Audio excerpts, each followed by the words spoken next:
Israel em número de 30.000. Levantou-se Davi,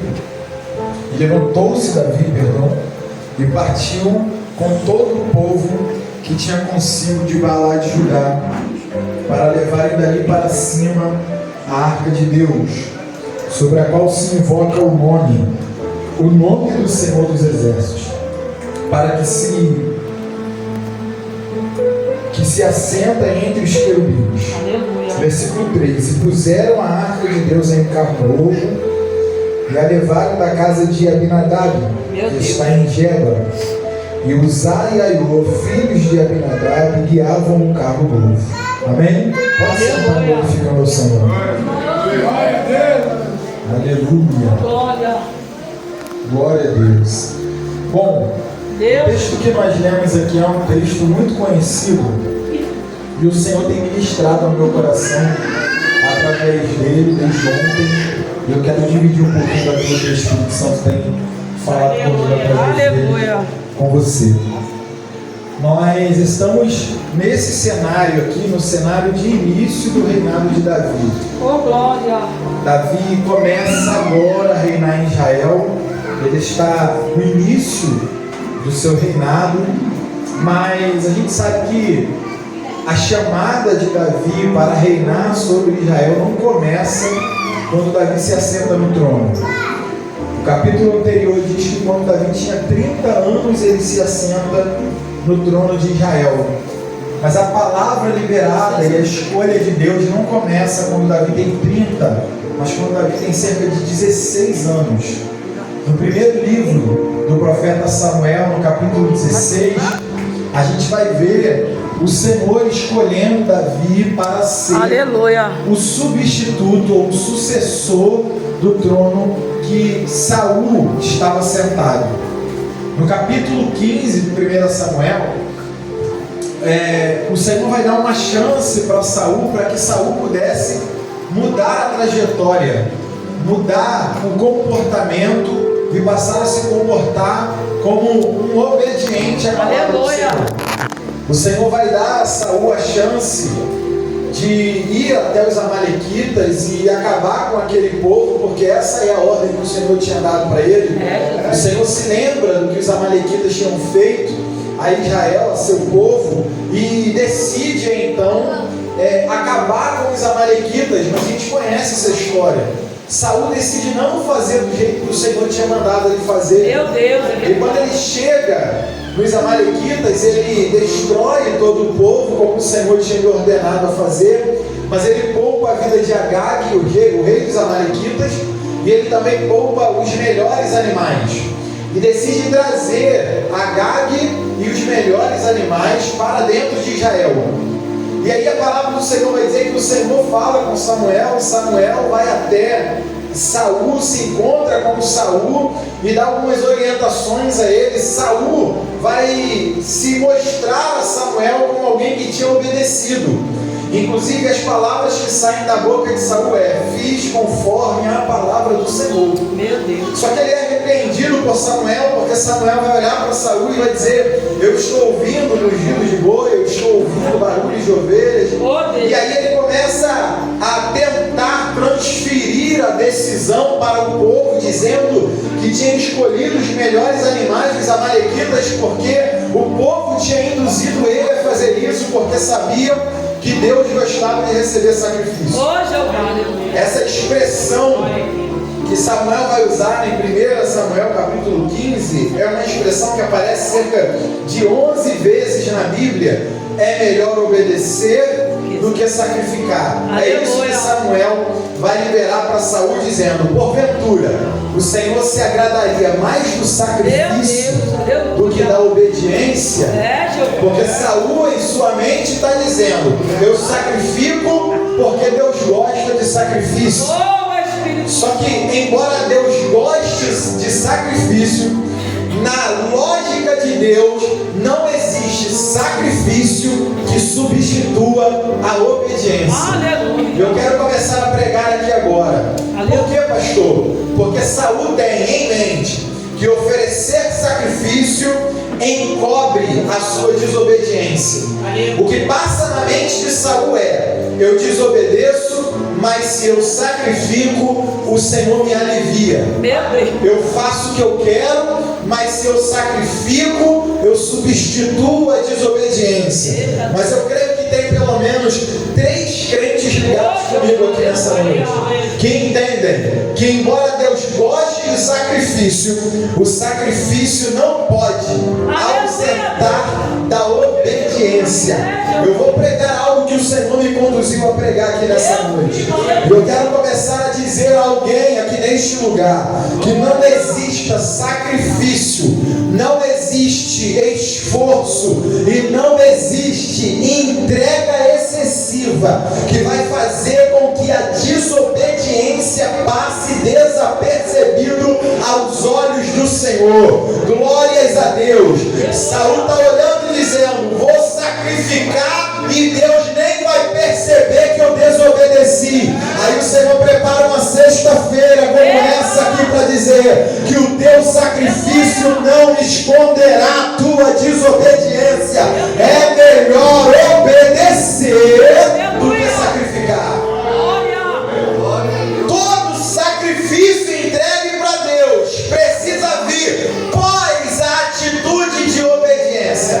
Primeiro eu obedeço, depois eu sacrifico. Vou liberar de novo. Primeiro eu obedeço, depois eu sacrifico. Primeiro eu obedeço, depois eu sacrifico. As palavras que saem da boca do profeta Samuel a Saul é: o Senhor tem rasgado o teu reino diante de ti, e Ele vai colocar em seu lugar alguém que é melhor do que você. Isso daqui confronta Saul, gente, porque dentro da lógica humana, Saul era a melhor escolha. Quando Saul é escolhido por Deus e não pelos homens, que a gente costuma ouvir, isso aí a gente vê lá no capítulo 8 de 1 Samuel, Deus vai apontar a Samuel quem seria ungido a rei, porque o Senhor tinha escolhido, e o Senhor escolhe Saul para ocupar esse lugar. As características de Saul não tinha alguém mais alto do que ele em Israel, não tinha alguém mais bonito do que ele em Israel, era alguém preparado com a aparência, ele era todo pronto externamente para ocupar aquele lugar. Só que o final da história vai mostrar pra gente que, embora a aparência dele conversava muito com o trono que ele ocuparia, no meio do caminho ele se perde, porque ele continua tendo a aparência, mas ele foge da obediência, e ele começa a fazer o que ele quer fazer. Saul reina por cerca de 39 anos, e apenas os 2 primeiros anos de reinado, Saul obedece, Saul faz o que Deus quer, e os outros cerca de 37 anos,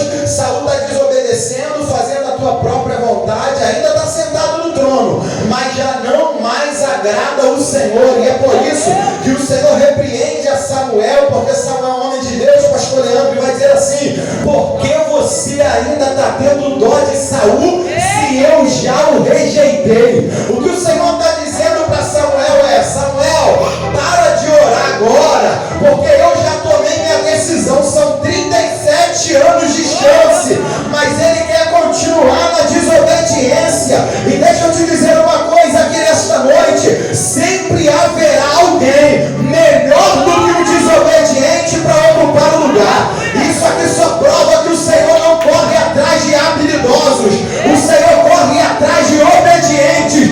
Pode não ser capacitado, mas se está pronto para obedecer, Deus o capacitará. Aleluia! Certa vez eu ouvi uma frase de um amigo que eu gravei isso aqui na minha cabeça, e ele dizia assim: é mais fácil ensinar habilidades a homens obedientes do que ensinar obediência a homens habilidosos. Eita, Jesus. É verdade. Porque Saul tinha tudo que ele precisava ter para estar ali onde está. Só que decidiu não escolher a vontade de Deus. Saul é escolhido por Deus, mas ele decide não escolher a Deus. O que falta no ministério de Saul não é a escolha de Deus, até porque tudo que tem no ministério de Saul também tem de Davi, partindo de Deus. Também tem óleo na cabeça, também tem escolha pública, Meu Deus. também tem honra, também tem trono, também tem cedro. Tudo que Deus entregou na mão de Saul também entregou na mão de Davi. Só que o problema aqui é que Saul decidiu receber tudo o que tinha para receber de Deus, mas no meio do caminho ele achou que já tinha tudo e não precisava mais de Deus. Você pode apontar para alguém aí, me ajuda a pregar. Isso aqui é didático, né? A gente já está acostumado com isso. Quando a gente repete, a gente memoriza com mais facilidade. Essa é a proposta. Olha para quem está ao seu lado aí, por gentileza. Diga, se você tem tudo. Ah não, gente, está murcho, está feio, esquisito. Vamos melhorar. Diga, se você tem tudo e não tem Deus, é a mesma coisa que não ter nada. O Senhor está apontando para Saul e está dizendo: tem tudo que precisava ter, mas eu rejeito, porque ele decidiu me rejeitar. Saul, vou levantar alguém que é melhor do que você para ocupar o seu lugar. E olha esse contraste aqui, gente. Quando Saul decide escolher alguém que é melhor do que ele para ocupar o lugar dele, o Senhor decide ir num campo, escolher um pastor de ovelhas. Meu Deus. Cerca de 16 anos tinha Davi, o filho mais novo da sua casa. Isso aqui já contraria muita ótica humana do seu tempo. O menor da casa, pastor de ovelhas, que era uma profissão que nenhum filho queria dentro da sua casa, geralmente. Era o menos privilegiado que fazia esse trabalho. Davi está pastoreando ovelhas, Davi é o menor da casa, e há quem diga que Davi era bastardo, ou seja, não era filho da mesma mãe que os seus irmãos. E isso já traz para Davi uma característica que traz um peso muito grande para a sua história. Porque se ele realmente era bastardo, como acreditam que era, ele não se assentava na mesa junto com os seus irmãos, ele não comia junto com a família, ele tinha um tratamento diferente dentro daquela casa. A gente percebe aqui que quando Samuel chega na casa de Jessé para ungir Davi, mesmo que ele ainda não soubesse que era Davi, ele está indo lá para ungir um dos filhos de Jessé. Todos os filhos, pastora Marta, estavam dentro de casa, menos Davi. Davi estava no campo apacentando as ovelhas e os outros irmãos todos em casa. Percebe a proposta de Samuel: ninguém senta na mesa enquanto Davi não chegar. Ninguém estava fazendo questão da presença de Davi. O único que exigiu a presença de Davi naquela mesa foi Samuel. Ninguém mais fazia questão de Davi sentar ali. Dentro da casa dele, qualquer um olharia para Davi e diria: não é ele. Ele não é o escolhido. Outras características físicas que Davi tinha: ele era magro, baixo, ruivo e com sarna. Isso daqui trazia uma aparência negativa para ocupar aquele lugar dentro da sua cultura. Davi nunca seria o escolhido de Deus se por um acaso a escolha de Deus estivesse baseada na visão humana. Só que Deus decide escolher aquele que ninguém escolheria, levantar aquele que ninguém daria oportunidade. E ainda bem que já tem gente reagindo comigo aqui nessa palavra. É o Senhor olhando para a terra e querendo encontrar alguém que fosse melhor do que Saul. Ele vai apontar para Davi e vai dizer: ninguém escolheria ele, mas eu escolho. Ninguém separaria ele, mas eu separo. Ninguém colocaria ele neste lugar, mas eu coloco. Não é sobre as características que Davi tinha humanas, mas é o Senhor olhando para Davi dizendo: Davi vai ser obediente do jeito que Saul não foi. Davi vai ser submisso do jeito que Davi não foi. Davi vai seguir as palavras como Saul não foi. E o Senhor trouxe alguém aqui nessa noite para dizer que o que ele procura são pessoas que estão dispostas a obedecer.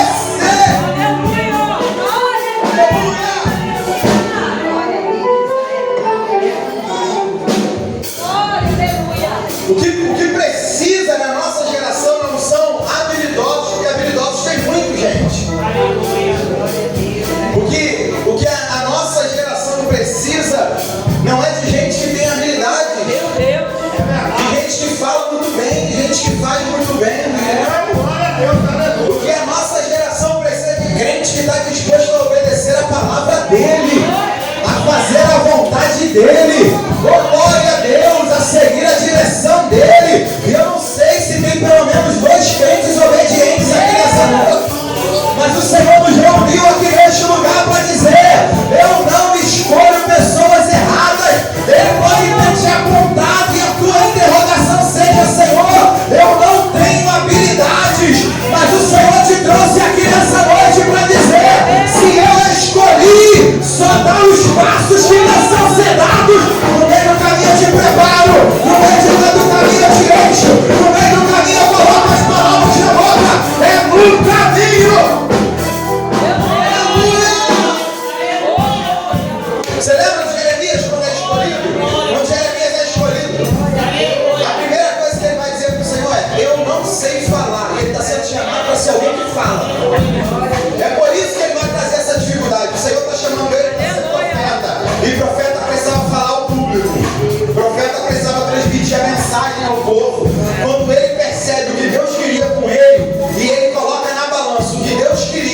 capacidade que ele tinha, ou as habilidades que ele tinha, pastor Leandro, ele fala assim, não dá para mim, porque eu não sei falar. E o profeta não sabe falar. Eu não sei falar porque eu sou uma criança. Isso aqui não é literal, não. Ele não era uma criança. Ele tinha 20 e poucos anos quando ele é chamado. Então ele não era uma criança no sentido de idade.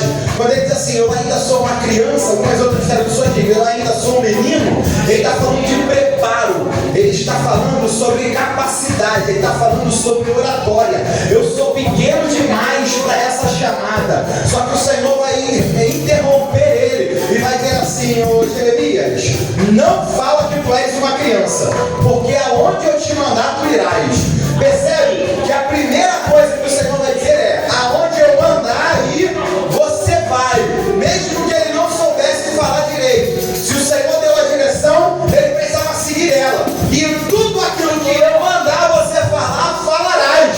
O que o Senhor está dizendo para Jeremias é, Jeremias, não é sobre o que você sabe falar, mas é sobre a disposição que você tem para repetir aquilo que eu te disse. Aleluia. O que o Senhor está falando para Jeremias é, Jeremias, eu falo e você repete. Quem tem filho aqui, diga glória a Deus. Glória a Deus. Se você é crente, tem filho, provavelmente você já passou pelo período de ensinar o teu filho a orar. Aleluia. Se você não faz isso, você está sendo crente errado. Aleluia. Vem cá que a gente vai orar junto, filho. Quando você vai orar junto com o seu filho, você faz como? Repete o que eu estou falando. Papai do céu. Aí o seu filho vai lá e repete. Papai do céu. Muito obrigado. É mais ou menos isso que Deus está dizendo para Jeremias. Jeremias, eu falo e você repete. Mas aquilo que você precisa no meio da caminhada, eu vou te capacitar. Você pode agarrar na mão de um crente do teu lado aí, por gentileza? Isso, agarra na mão do crente. Tu vai profetizar para ele agora. Agarra na mão de um crente e diga para ele, não é sobre o que você sabe fazer. Diga, não é sobre o que você sabe fazer. É o quanto você está disposto a obedecer o que Deus te mandou fazer. Eu tenho certeza que eu não fui o único no início do ministério a dizer assim, mas Senhor, tem gente melhor do que eu. Aleluia. Tem gente que fala melhor do que eu, tem gente que prega melhor do que eu, tem gente que tem mais conhecimento que eu, mas aí o Senhor prepara eu e você para chegar aqui nessa noite e dizer, mas foi você que eu escolhi. Duas pessoas têm coragem da glória agora, mas foi você que eu escolhi. Não dá para fugir da escolha de Deus. Aleluia! Deixa eu caminhar aqui. O Senhor decide arrancar Saul do trono e preparar o filho que fosse melhor do que ele. O Senhor vai lá escolher Davi. Meu Deus.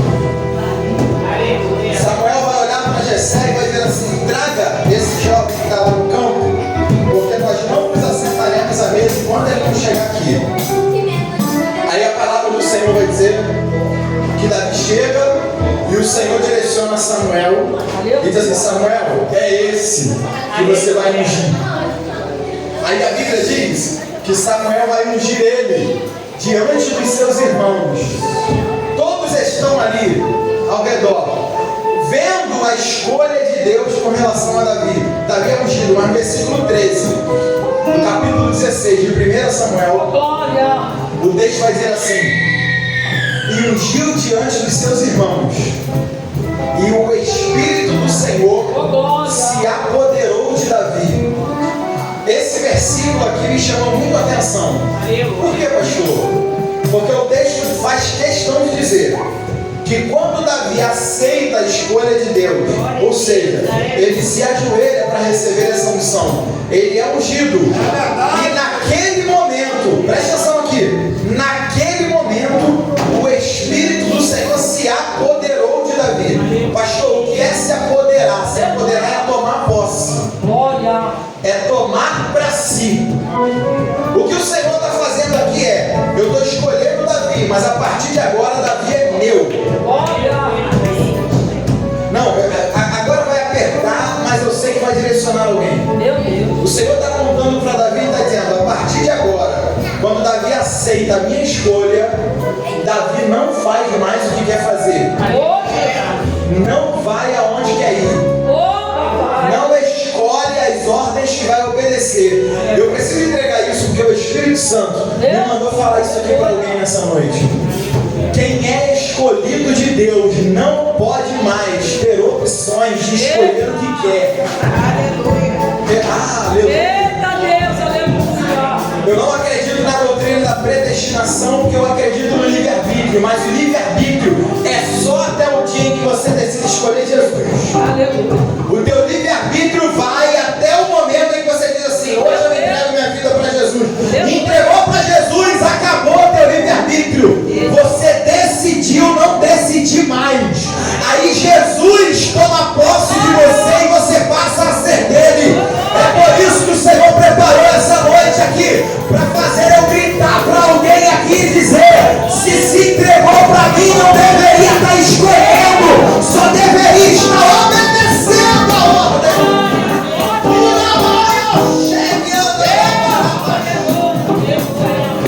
O problema é que a gente diz ser de Deus, mas só faz aquilo que a gente acha que deve ser feito. A gente diz que é propriedade exclusiva de Deus, mas a gente só faz o que a gente acha que deve ser feito. Meu Deus. Está na hora de você entender que desobedecer não pode ser uma alternativa. Você consegue dar glória agora? Fazer a tua vontade não é mais uma alternativa. Tem certeza que foi Deus que mandou? Então você já deveria estar obedecendo. O Espírito do Senhor se apodera de Davi. Glória a Deus. E depois daquele momento, Davi não é mais o mesmo. Eu sei, gente. Davi vai passar por um processo até chegar aos seus 30 anos e sentar no trono. Mas a palavra do Senhor diz que quando Saul decide matar Davi, e Davi vai ter que fugir e por um tempo se esconder, inclusive precisou ficar entre os filisteus durante algum tempo para que Saul não tivesse acesso e conseguisse matá-lo. Eu sei que no meio do caminho, embora o meio do caminho fosse um caminho de dificuldade, Davi nunca duvidou da escolha que Deus tinha. Ele passou processo, enfrentou inimigos, teve que se acomodar dentro de territórios inimigos. Ele quase morreu algumas vezes, porque Saul tenta matar, mas nunca consegue.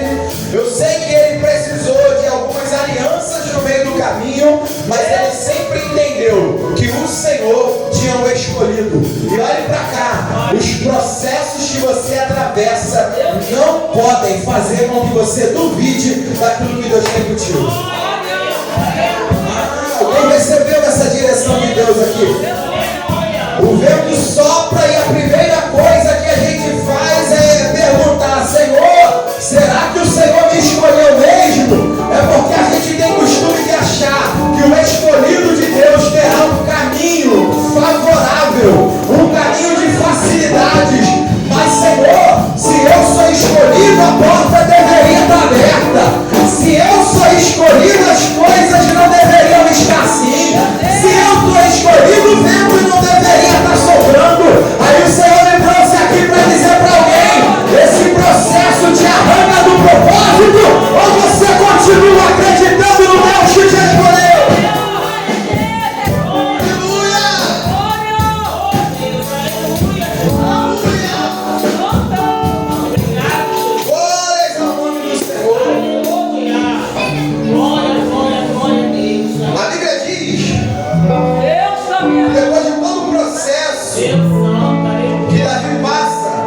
No capítulo de número 2, 2 Samuel, você está me acompanhando,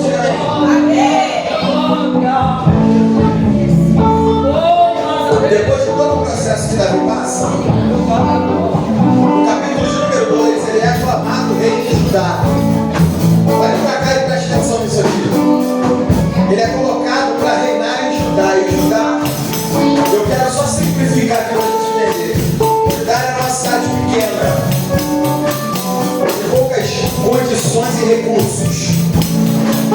Judá é um lugar que o Senhor escolhe para dar a Davi, o sinal da sua escolha. Olhe para cá e preste atenção nisso. No capítulo de número 2,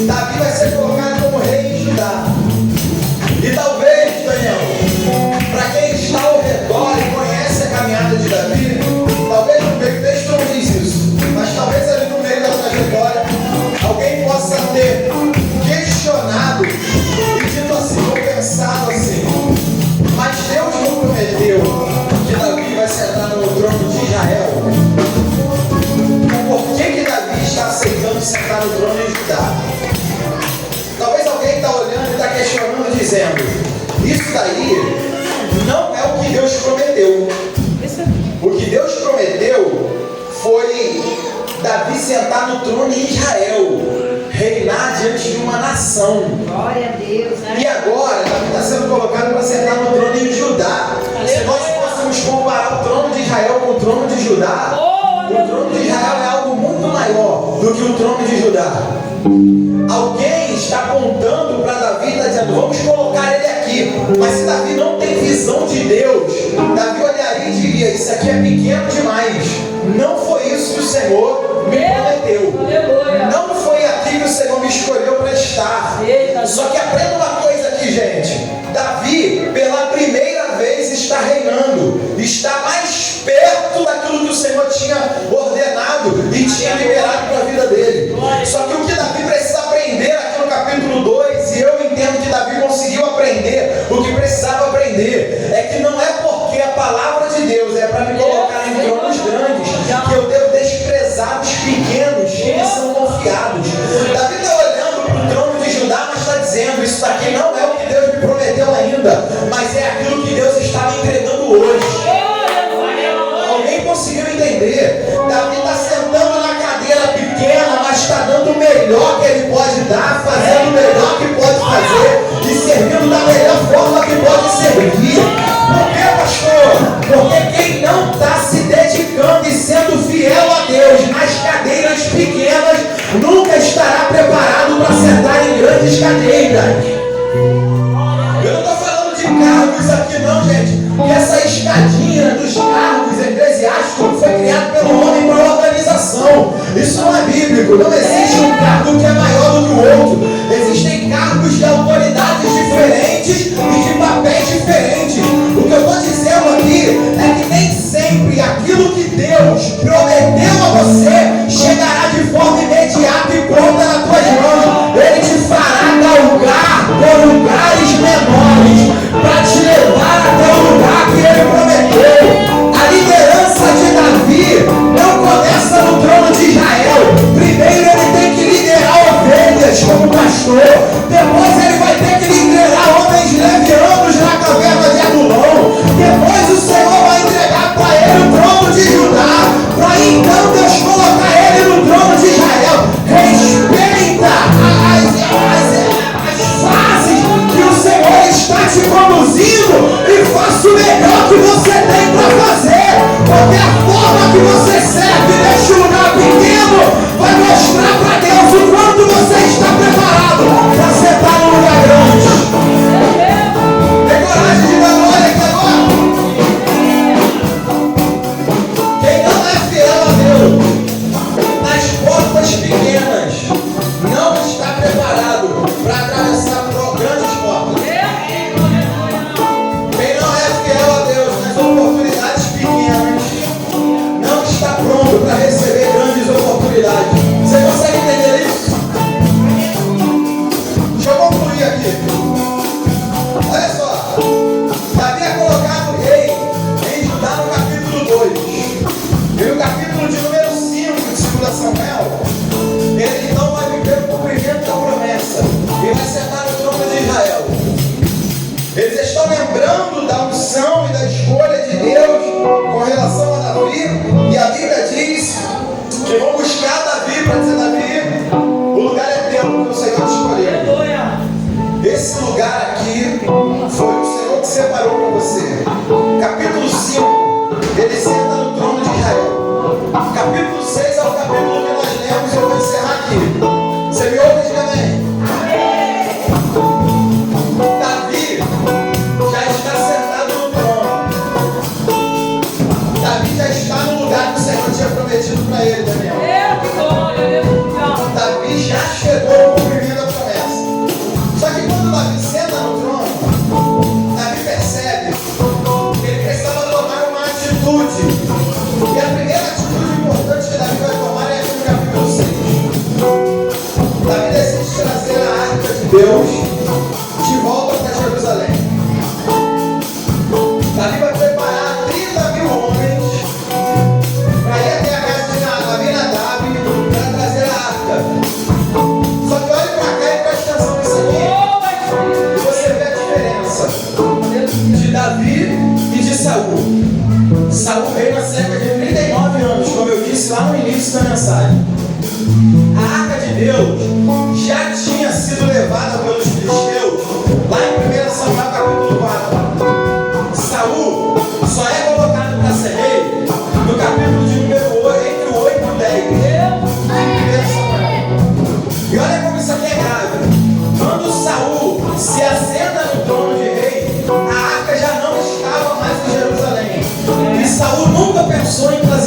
de volta. Saul nunca se posicionou para poder trazer a arca de volta. Quando Davi senta no trono, a primeira atitude que Davi vai tomar: vamos trazer a arca de volta para Jerusalém. Por que isso, pastor? Porque Davi entende que ele está ocupando o lugar que o Senhor prometeu para ele, mas estar ali sozinho era perda de tempo. A arca simboliza a presença de Deus. Davi está dizendo: do que adianta ter o cumprimento da promessa e não ter a presença? Do que adianta sentar no trono e não ter a presença? Do que adianta colocar coroa e não ter a presença? Do que adianta ter o cetro de autoridade e não ter a presença? Do que adianta ter o anel que assina e ninguém volta atrás se não tiver a presença? Anel de autoridade. Davi está dizendo: não dá para ficar aqui aonde Deus me prometeu que eu chegaria se Ele não estiver comigo. Vamos trazer a presença de volta para Jerusalém.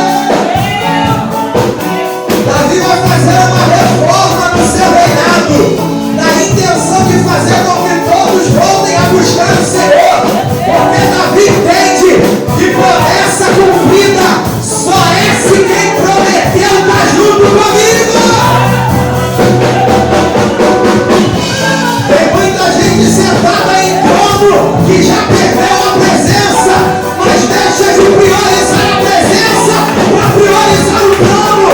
Mas ainda bem que você chegou aqui nessa sexta, porque a palavra de Deus aqui é presença com trono, é presença sem trono, é presença com a promessa e é presença depois do cumprimento dela.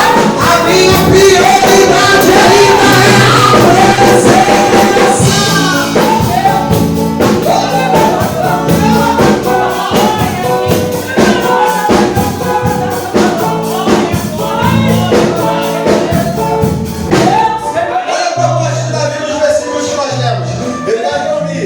Cerca de 30 mil homens vai dizer assim: vamos lá buscar a arca da aliança e vamos trazer ela para cima. É Davi que diz: essa é a proposta.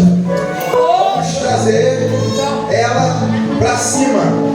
Isso aqui é muito bom, gente. Por quê? Porque o palácio do rei e as cidades mais importantes geralmente ficavam em lugares altos. O que Davi está dizendo aqui é: a gente precisa tirar a presença lá de baixo e trazer essa presença aqui para cima. Eu gosto muito disso, porque quando eu li esse texto aqui, a primeira coisa que me veio à mente, quando Davi diz assim: vamos trazer a arca de Deus, versículo de número 2, ele diz assim: e levantando-se Davi, partiu com todo o povo que tinha consigo de Baalá de Judá, para levarem dali para cima a arca de Deus, sobre a qual se invoca o nome do Senhor dos Exércitos. Olha aqui, o que Davi está dizendo é: vamos tirar a arca daqui, e agora eu vou mudar as palavras para a gente entender onde a gente quer chegar. Vamos tirar a presença daqui de baixo e vamos colocar a presença aqui em cima. Por que, pastor? Porque tudo aquilo que era importante ficava nos lugares altos. O palácio do rei precisava ficar na parte mais alta da cidade, porque toda a cidade precisava ter vista do palácio do rei. Era comum que os terrenos mais altos fossem um valor mais caro do que os terrenos mais baixos. E olha o que Davi está fazendo. Não, gente, quem foi que permitiu que a presença de Deus fosse lá para baixo? Sabe onde a arca estava antes de Davi ocupar o trono? A arca estava no lugar desvalorizado. A arca estava num lugar que não tinha destaque. A arca estava longe da prioridade. Quando Davi senta no trono, a primeira coisa que ele vai fazer é: vamos trazer daqui para cima. Por quê? Porque a gente precisa colocar a arca num lugar importante. Eu vou te fazer uma pergunta aqui, não precisa responder não. Responda para si mesmo. Aonde a presença está na sua lista de prioridades? Aonde a presença de Deus está na sua lista de prioridades? A gente prioriza um monte de coisa e se perde aonde a arca de Deus, aonde a presença de Deus está na nossa lista de prioridades. O que Davi está dizendo é: a gente não pode permitir que a presença de Deus continue sendo desprezada, colocada lá embaixo, colocada nos lugares de menos valorizados. Não, não, não. A arca de Deus precisa voltar para cima. Eu vim aqui pregar para você nessa noite que a diferença do reinado de Davi para o reinado de Saul é que Saul tem a escolha de Deus, mas não escolhe Deus. Davi tem a escolha de Deus, mas escolhe Deus. Não é à toa que o próprio Deus vai dizer que ele era um homem segundo o seu coração. Escolherei alguém que é segundo o meu coração, disse o Senhor. O Senhor está escolhendo alguém, não só que é escolhido por ele, mas no meio das dificuldades também escolhe ele. O Senhor nos trouxe aqui neste dia, nesta noite, para nos fazer pensar sobre essa palavra. Não adianta estar onde Deus quer que eu esteja se eu não entender que não dá para estar ali sem Ele. Eu posso repetir isso aqui para alguém? Não adianta estar no lugar onde Deus quer que eu esteja se eu estiver ali sem Ele. Tem muita gente que o Senhor conduziu e colocou onde queria. E quando ele estava onde o Senhor queria que ele estivesse, pastora Marta, ele colocou Deus de lado. Tem muitos Saús que estão sentados em cadeiras que o Senhor disse que colocaria ele. E depois que ele sentou naquela cadeira, ele abandonou o Senhor. Abandonou a presença e parou de priorizar a vontade de Deus.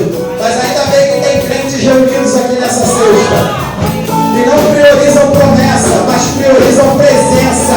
A promessa é só consequência da palavra que ele liberou, porque quando ele libera a promessa, ele também a cumpre. Eu não quero estar aqui só por causa da promessa que ele me fez. Eu quero estar aqui porque eu quero a presença dele. Será que tem duas pessoas aqui que priorizam a presença de Deus ainda?